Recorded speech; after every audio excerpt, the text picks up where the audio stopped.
কল্যাণপুরে শহীদদের প্রতি শ্রদ্ধা নিবেদন কর্মসূচির আয়োজন করল বিজেপি এবং উগ্রবাদীদের হাতে নৃশংসভাবে খুন হওয়া সেই মানুষদের প্রতি তারা শ্রদ্ধা নিবেদন কর্মসূচি সংগঠিত করেছে।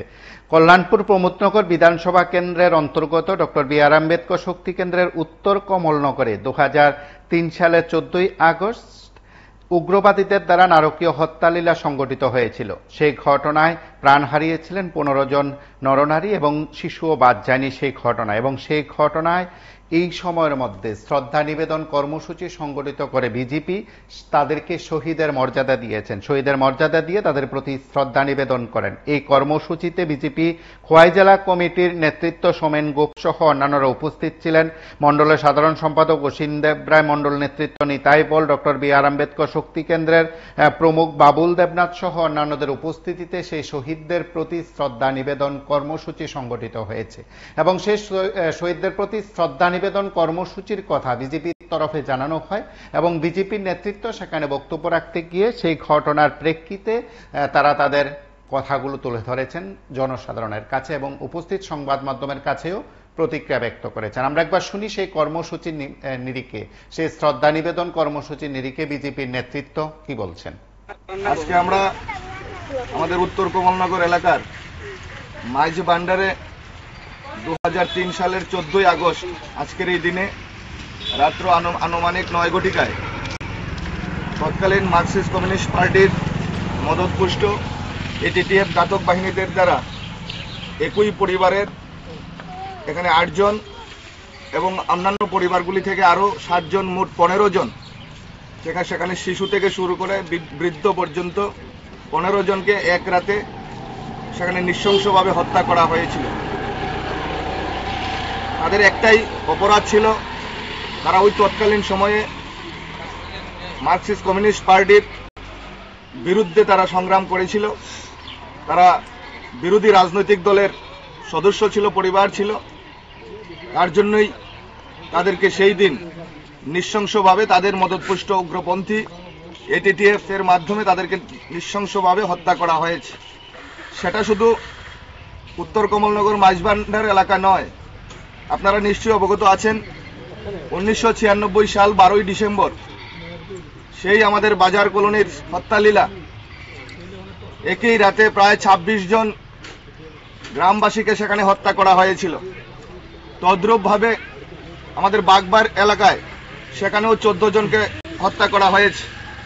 এরকম ভাবে আমরা দেখেছিলাম 1996 সালের পর থেকে সারা রাজ্যের ন্যায় আমাদের কল্যাণপুর বিধানসভা কেন্দ্রের বিভিন্ন জায়গায় যেখানে বাম বিরোধী সংগঠনগুলি শক্তিশালী ছিল, যে পঞ্চায়েতগুলিতে বাম বিরোধী সংগঠন শক্তি ছিল, সেই জায়গাগুলিতে বেছে বেছে তাদের মদতপুষ্ট উগ্রপন্থী এটিটিএফদের মাধ্যমে সেখানে হত্যালীলা সংগঠিত করা হতো।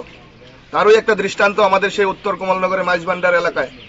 আমরা 2018 সালে আমাদের সরকার আসার পর আমাদের বিধায়ক দায়িত্ব নিয়ে উনি কথা দিয়েছেন যে সেই 12ই ডিসেম্বর বাজার কলোনির গণহত্যা, আমাদের বাগবেরের গণহত্যা, 14ই আগস্ট আমাদের মাইজভান্ডারের গণহত্যা, আমাদের খগেন্দ্র দেবনাথ যিনি পঞ্চায়েত নির্বাচনে জয়ী হয়েছিলেন ওনাকেও হত্যা করা হয়েছে। সেই গণনার দিন যেদিন জয়ী হয়েছেন সেদিনই ওনাকে হত্যা করা হয়েছে। উনি এই 4টি জায়গায় আমাদের মাননীয় বিধায়ক পিনাকি দাস চৌধুরী 2018 সালে আমাদের সরকার আসার পর, কারণ বিগত দিনে আমরা করতাম, আমরা সেখানে আর নাম সর্বস্ব সেই শহীদ পরিবারগুলির আমরা সমবেদনা জানাতাম, আড়ম্বর করে আনুষ্ঠানিকভাবে আমরা সেগুলি সেদিন করতে পারিনি, কারণ আমাদেরকে বাধা দেওয়া হতো। 2018 সালে সরকার আসার পর উনি দায়িত্ব নিয়ে সেই 12ই ডিসেম্বর থেকে শুরু করে আমাদের ঘিলাতলি, বাগবের এলাকা, আমাদের মাইজভান্ডার এলাকা প্রত্যেকটি জায়গায় জনসভা করে সেই স্মরণ সভা আমরা করেছি। আমরা দেখেছি, লক্ষ্য করেছি বিগত বছরগুলিতে। এবার আমরা জনসভা করতে পারিনি, তার একটাই কারণ, লোকসভা নির্বাচন গিয়েছে, তার পরবর্তী সময়ে আমাদের পঞ্চায়েত নির্বাচন ডিক্লেয়ার হয়েছে। আমাদের 12ই আগস্ট গত পরশু দিন আমাদের কাউন্টিং হয়েছে, গণনা হয়েছে। আমরা সবাই ব্যস্ত ছিলাম, সবাই পরিশ্রান্ত ছিলাম, তার জন্য এবারকার যে অনুষ্ঠান আমরা জনসভার আকারে করতে পারছি না। আগামী দিনগুলিতে সেই যেভাবে আমরা করে আসছিলাম স্মরণসভা, বিকালে স্মরণসভা করে আসছিলাম, সেইভাবে আমরা স্মরণসভা আগামী দিনগুলিতে করব। বিধায়কও কথা দিয়েছেন যে প্রত্যেকটা জায়গায় উনি বিধানসভা ভিত্তিক সেই স্মরণ সভা করবেন, কারণ তাদেরকে আমরা ভুলবো না, কোনো দিন তাদেরকে আমাদের ভুললে চলবে না, চিরদিন তাদের আমাদের মনে রাখতে হবে। কারণ আমাদের একটাই অপরাধ ছিল, আমরা বাম বিরোধী লোক ছিলাম। যারা নিহত হয়েছে তারা বাম বিরোধী ছিল, তার জন্য তাদেরকে তাদের অল্প বয়সে তাদেরকে সেখানে মৃত্যুর মুখে যেতে হয়েছে। তো সেই দিনগুলিকে আমরা ভুলবো না, এবং শহীদ যারা হয়েছে তাদেরকেও আমরা ভুলবো না, শহীদ পরিবারে যারা আছে তাদেরকেও আমরা বলবো না। আমরা দেখেছি আমাদের বিধায়ক প্রত্যেকটা জায়গার স্মরণ সভায় ওনাদের শহীদ পরিবার থেকে লোক এনে তাদেরকেও শ্রদ্ধা জানানোর মতো ব্যবস্থা উনি করে রেখেছেন। 2018 সাল থেকে আমরা এটা দেখে আসছি এবং সেটা জারি থাকবে।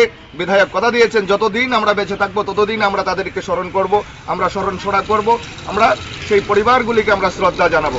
তো আজকের এই অনুষ্ঠান আমরা সেখানে করলাম। তারপর আরো 6টা সেখানে শহীদ বেদি আছে, সেখানেও আমরা যাব, সেখানেও পুষ্প অর্পণ করব। আমরা আজকের দিনে সেখানে তাদের স্মৃতির। আপনারা শুনলেন বিজেপির নেতৃত্বের বক্তব্য এবং সেই প্রেক্ষিতে তারা কথা বলেছেন। রাজনৈতিক নিশানা যেমন রয়েছে ঠিক তেমনি শহীদদের প্রতি শ্রদ্ধা নিবেদনের প্রেক্ষাপটও তারা ব্যাখ্যা করেছেন। আপনারা সঙ্গে থাকুন, দেখতে থাকুন PB24।